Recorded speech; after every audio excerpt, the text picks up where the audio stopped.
हमारे इस चैनल को लाल बटन दबा करके सब्सक्राइब करें, साथ में बेल आइकन घंटी दबाएं ताकि मेरे वीडियो का नोटिफिकेशन आपके पास सबसे पहले पहुंचे। आइए सुनते हैं आज वट सावित्री व्रत की कथा। वट सावित्री व्रत को बरसाइत और बरसात के नाम से भी जाना जाता है। वट सावित्री का व्रत हर वर्ष ज्येष्ठ माह के कृष्ण पक्ष की अमावस्या तिथि के दिन वट सावित्री का व्रत किया जाता है। यह व्रत कहीं 3 दिनों तक तो कहीं 2 दिनों तक इस व्रत को मनाया जाता है। इस व्रत को महिलाएं अपनी पति की लंबी आयु के लिए, अखंड सौभाग्य की प्राप्ति के लिए करती हैं और पुत्र रत्न की प्राप्ति के लिए महिलाएं वट सावित्री का व्रत करती हैं। इस व्रत में वट वृक्ष के नीचे बैठ करके वहां पर सत्यवान, सावित्री, यमराज और ब्रह्मा का पूजन किया जाता है। वट वृक्ष को पीपल के समान पूजनीय माना जाता है। इस वृक्ष को वंश के समान माना जाता है। जो भी सच्ची श्रद्धा के साथ वट वृक्ष के नीचे बैठ करके इस व्रत को महिलाएं करती हैं, उन्हें अखंड सौभाग्य की प्राप्ति होती है तथा पुत्र रत्न की प्राप्ति होती है।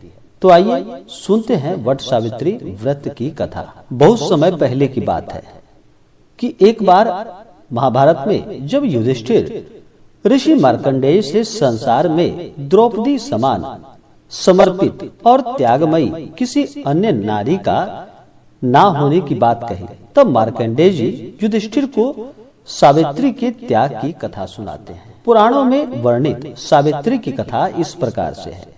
राजर्षि अश्वपति की एकमात्र संतान थी सावित्री।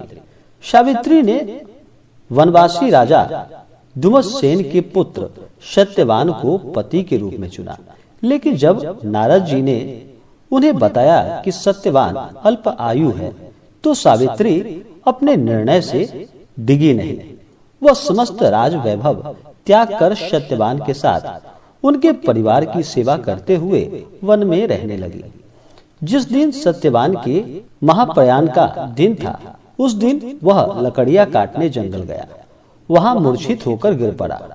उसी समय यमराज सत्यवान के प्राण लेने आए। 3 दिन से उपवास में रह रही सावित्री उस घड़ी को जानती थी, अतः बिना विकल हुए उन्होंने यमराज से सत्यवान के प्राण लेने की प्रार्थना की, लेकिन यमराज नहीं माने। तब सावित्री उनके पीछे पीछे ही जाने लगी।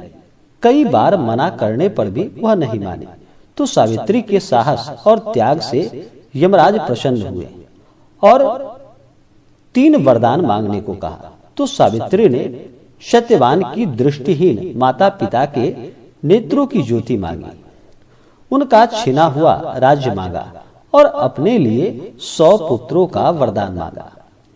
फिर तथास्तु कहने के बाद यमराज वहां से अंतर्ध्यान होने लगे और समझ गए कि सावित्री के पति को साथ ले जाना अब संभव नहीं है। इसलिए उन्होंने सावित्री को अखंड सौभाग्यवती होने का आशीर्वाद प्रदान किया और सत्यवान को छोड़कर वहां से अंतर्ध्यान हो गए। उस समय सावित्री अपने पति को लेकर वट वृक्ष के नीचे ही बैठी थी। इसलिए इस दिन महिलाएं अपने परिवार और जीवन साथी की दीर्घायु की कामना करते हुए वट वृक्ष का पूजन करती हैं और वहां पे अनेक प्रकार का नैवेद्य, 5 प्रकार के कम से कम फलों का नैवेद्य वहां अर्पण करती हैं। और विशेष करके वट सावित्री व्रत के दिन चने का भोग लगाती हैं। चना एक दिन पहले रख दिया जाता है। जब चना अंकुरित हो जाता है तो वह चना चढ़ाया जाता है। वट सावित्री व्रत करने वाले को 2 दिन पहले से ही इस व्रत के नियम का पालन किया जाता है। एक दिन पहले नहाए खाए, दूसरे दिन एक समय भोजन करके मीठा भोजन ग्रहण कर और फिर अगले दिन जा करके अमावस्या तिथि के दिन भर निराहार रह करके उसके बाद इस व्रत को किया जाता है।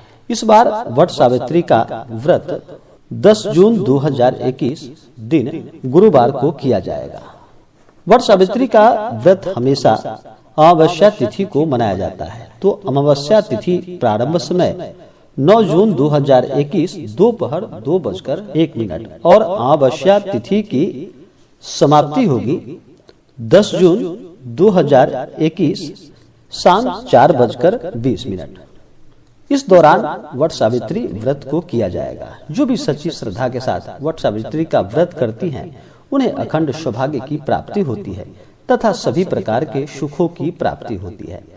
तो आशा करता हूँ कि यह जानकारी आपको अच्छा लगा हो। ऐसे ही ज्ञानवर्धक जानकारियाँ प्राप्त करने के लिए हमारे इस चैनल को लाल बटन दबा करके सब्सक्राइब करें, साथ में बेल आइकन घंटी दबाएं ताकि मेरे वीडियो का नोटिफिकेशन आपके पास सबसे पहले पहुंचे। वीडियो को लाइक और अपने मित्रों तथा दोस्तों के साथ शेयर करें। सुखी रहें और स्वस्थ रहें। जय श्री राधे कृष्ण। धन्यवाद।